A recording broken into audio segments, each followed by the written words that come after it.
प्यारे बच्चों नमस्कार, मैं स्नेहा सिंह गाठिया और आज की इस वीडियो के अंदर हम आपकी हिंदी की पाठ्य पुस्तक का अध्याय नंबर 8 पढ़ने वाले हैं। देखिए यहाँ पर, जिसका नाम है, क्या नाम है इसका? पावन है मेरे देश की धरती।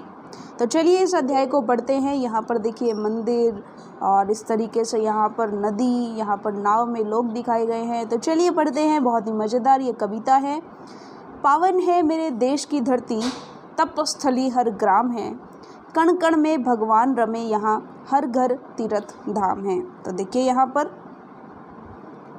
ये देखिएगा, सबसे पहले तो हम इसके शब्दार्थ देख लेते हैं ताकि हमें कोई प्रॉब्लम ना आए पढ़ने में। पावन यानी कि पवित्र, कदम कदम पर यानी कि पग पग पर, मुरादें यानी कि मनोकामनाएं, अभिषेक यानी कि स्नान करना, पखारना यानी कि धोना और अधिनायक यानी कि स्वामी। तो चलिए देखते हैं, कविता को पढ़ते हैं। पावन है मेरे देश की धरती, तपस्थली हर ग्राम है। क्या मतलब है इसका? कि हमारे देश की जो धरती है वो बहुत ही पावन है, बहुत ही पवित्र है और हर गांव इसका तपस्थली है, यानी कि तपस्या वाला, यानी तपस्वियों की भूमि है। कण कण में भगवान रमे यहाँ, हर घर तीर्थ धाम है, यानी कि हर घर तीर्थ धाम के जैसा है और यहाँ पर कण कण में जो है भगवान रमे हुए हैं। कदम कदम पर मंदिर मस्जिद, डगर डगर गुरुद्वारे हैं, यानी हर जगह मंदिर मस्जिद है, जगह जगह गुरुद्वारे हैं, जहाँ मुरादें पूरी होती जो भी हाथ पसारे हैं, यानी जो भी वहाँ जाकर के दुआ मांगता है उसकी सारी मुरादें जो है वो पूरी होती हैं।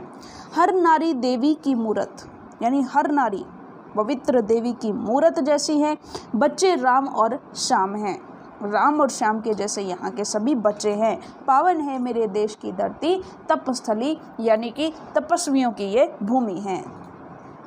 आगे देखिएगा, गंगा जल अभिषेक करे नित।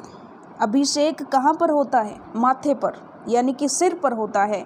तो गंगा जल अभिषेक, क्योंकि गंगा जल हिमालय पर्वत उत्तर से ऊपर से आती है, तो गंगा जल अभिषेक करे नित, सावन इसे संवारता, सूरज देता अर्घ्य सवेरे, सागर चरण पखारता। देखिए किस तरीके से हमारा देश है, इस तरीके से हमारा देश है, इस तरीके से पूरा। तो यहाँ से तो गंगा नदी आती है हिमालय पर्वत से और यहाँ पर है नीचे सागर। तो जो गंगा नदी है वो तो इसका अभिषेक करती है सिर से और चरण जो है इसके सागर धोता है।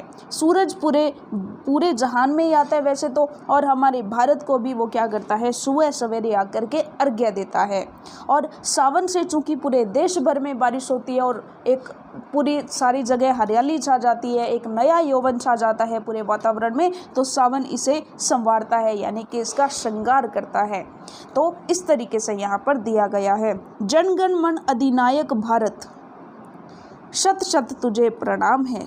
पावन है मेरे देश की धरती, तपस्थली हर ग्राम है, यानी कि मेरे इस महान देश भारत को हमारा शत शत प्रणाम है। पावन है हमारे देश की धरती क्योंकि हर ग्राम इसका तपस्थली है, तपस्वियों की भूमि है। चलिए, तो ये थी हमारी कविता जहाँ पर हमने भारत, हमारे देश की महिमा को जाना है। हमारा देश चूँकि बहुत ही महान है। तो चलिए, शब्दार्थ हमने कर लिए हैं और अब हम इसके प्रश्नोत्तर देख लेते हैं। तो चलिए देखते हैं। अध्याय 8, पावन है मेरे देश की धरती। चलिए इसके प्रश्नोत्तर जो बचे थे देख लेते हैं। पहला प्रश्न है, नीचे लिखे प्रश्नों के उत्तर लिखिए। तो पहला क्या है, भारत की धरती को पावन क्यों कहा गया है? तो भारत की धरती को पावन इसलिए कहा है क्योंकि यहाँ कण कण में भगवान और हर घर तीर्थ धाम के समान है। चलिए अगला प्रश्न देखते हैं। सब लोगों की मुरादें कहाँ पूरी होती हैं? तो सभी लोगों की मुरादें मंदिर, मस्जिद, गुरुद्वारों में पूरी होती हैं। अगला प्रश्न देखिए, भारत के हर बच्चे में किसकी झलक है? तो भारत के हर बच्चे में भगवान श्री राम और श्याम की झलक है। अगला प्रश्न देखिए, भारत माँ के चरणों को कौन पखारता है? भारत माँ को सागर, समुद्र जो है वो चरण पखारता है, क्योंकि आपको पता है कि भारत का इस तरह से जो हमारा नक्शा है ऊपर से इस तरह से, तो यहाँ पर क्या है, समुद्र है, नीचे क्या है, समुद्र है, इसलिए सागर जो है वो भारत माँ के चरणों को पखारता है।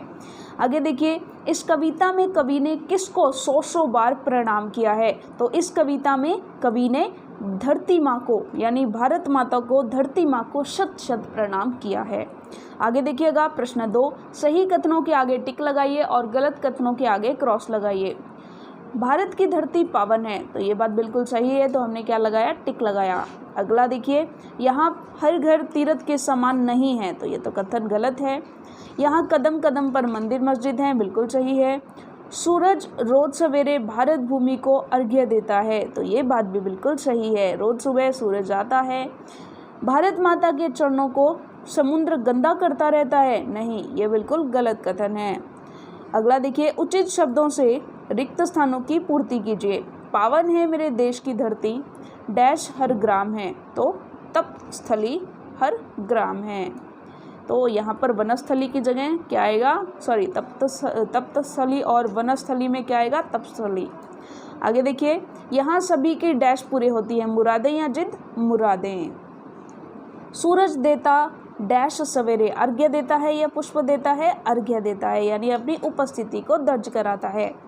तो बॉक्स में दिए गए शब्दों द्वारा रिक्त स्थानों की पूर्ति कीजिए। यहाँ पर ये जो शब्द हैं, यहाँ पर इनसे नीचे के जो रिक्त स्थान हैं उनकी पूर्ति करनी है। तो चलिए देखते हैं। पहला जो है, मेरे देश का तप्त स्थली हर गांव, ये यहाँ पर तप्त स्थली नहीं आएगा, इसको इग्नोर कीजिएगा।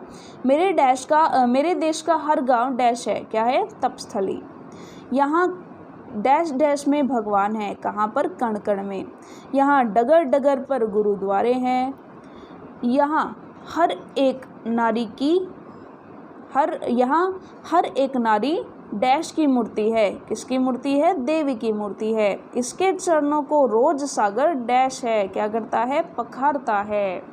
तो इसी के साथ हमारा अध्याय पूरा होता है। अगला अध्याय हम करेंगे हमारी अगली वीडियो में, तब तक के लिए धन्यवाद।